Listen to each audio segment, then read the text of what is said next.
Hey, it's Ben from the Strength Factory, and today I've got a load of training tips for you for intervals on the mountain bike.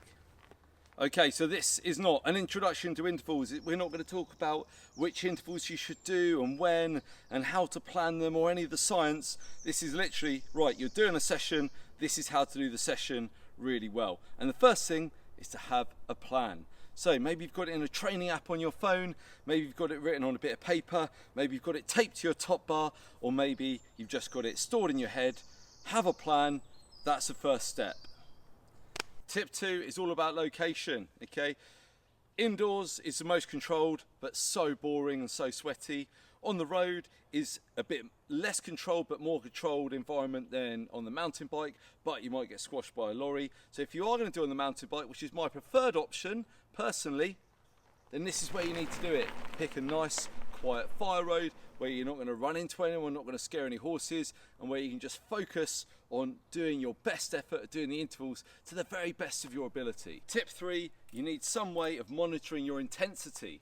Okay, and the way that you're mostly going to do that is either by feel. You're going to use the RPE scale, rate of perceived exertion, where 1 is really easy, 10 is absolute max effort, max heart rate, or max sprint, or you're going to use heart rate. Okay, so I like to use a computer, maybe a little old school compared to the people who like to use the watches, and I always use a heart rate strap to do that as well, to monitor my intensity. The strap is always going to be way more accurate than wrist-based heart rate.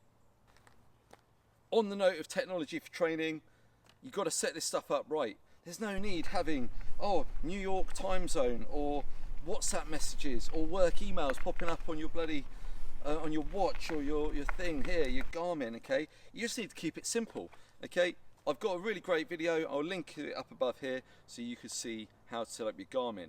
And if you're going to wear one of these big trendy watches everyone loves, they're really expensive, they've got loads of stuff you don't need, just my opinion, then get it off your wrist, get it on your bars, okay? So then when you're actually working, you could see it instead of having to like twist your wrist and look over, okay? If you're running it off your wrist, trying to do heart rate, and you're not using a strap and you can't see it, you're just guessing, you might as well leave it at home, honestly. The higher the training intensity, the larger the proportion of carbohydrates you're going to burn during that session. So number 1, doing high intensity intervals when you're fasted, where you've missed breakfast or you've been on a low carb diet. Nonsense. Your performance is going to be poor, and your adaptation to be training is going to be poor, and your recovery is going to be poor. So number 1, make sure you're properly fueled before the session. So a couple hours before, make sure you have a meal that's relatively high in carbohydrate, and then consider, especially in longer sessions or in the run up to a race or event, using things like energy gels or energy drinks in your bottle to give you additional carbohydrate and to get you used to taking it on when you're working hard, so that then you're used to it when you go racing. Simple. If you've already watched and found these first few tips useful and you're not subscribed already, then just do me and do yourself a favor, hit that subscribe button and give it a thumbs up. It really helps me to help you to be the best rider possible, because that's what this channel and that's what I am all about. Whilst today I've got no friends here because it's a school day and I'm out here on my own, actually intervals are a really great thing to do with a training buddy.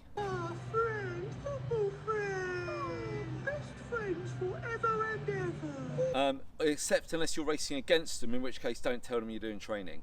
But seriously, training buddy can be really handy. It can help to motivate each other, a little friendly competition. Even if you're at slightly different levels, it doesn't matter. Okay, just being out there and suffering with someone is actually really almost sort of a bit more funner.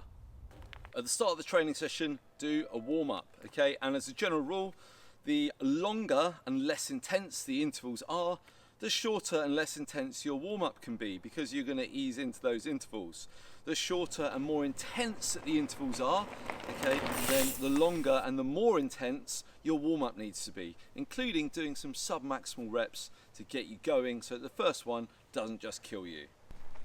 If you're interested in being a better mountain biker, and as well as subscribing and watching these videos, you should definitely sign yourself up to the MTB Momentum email newsletter. Now I know you don't want anything else clogging up that inbox, but I guarantee you that this is going to be the best email that you get on a Tuesday, okay? Because every Tuesday I'm going to send you an email and it's going to have training tips, advice, links, videos, bits about racing, anything really to do with just being a better rider, enjoying your rider more and just being more awesome. So go to the link below there and get signed up to MTB Momentum now.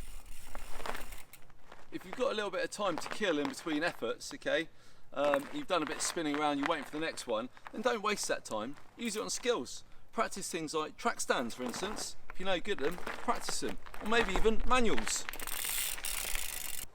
Finally then, this is a big one. The final tip is pacing. And I'm especially talking at the men here, especially maybe the more hot-headed ones amongst you, because generally women are a bit more sensible than this. But what always happens is people are like, yeah, I'm doing intervals. And on the first one, they go at 1,000%. Okay, I know it's not possible. And guess what? The second interval is pretty bad. The third interval is a waste of time, and the fourth interval, you're lying on the side of the road here, okay? And you haven't achieved the aim. It's better to do it the other way round and to build into them, because what we really want is consistent efforts, okay? Hitting the intensity that's prescribed on your training program or on the plan that you've made for the day. So don't go too hard too soon, okay? And build up during the session, and also build up week on week, okay? When you first start, you're not going to be able to max out. You need to get better at doing the intervals, okay, as well as improving your fitness. Nice work for getting to the end of that, and I really hope that all those tips are going to help you to do your intervals, to be fitter, to be more badass, and to be a better rider. If you haven't already, you know what to do. Hit subscribe, and also get yourself signed up to MTB Momentum, okay, probably the best email you're going to get on a Tuesday.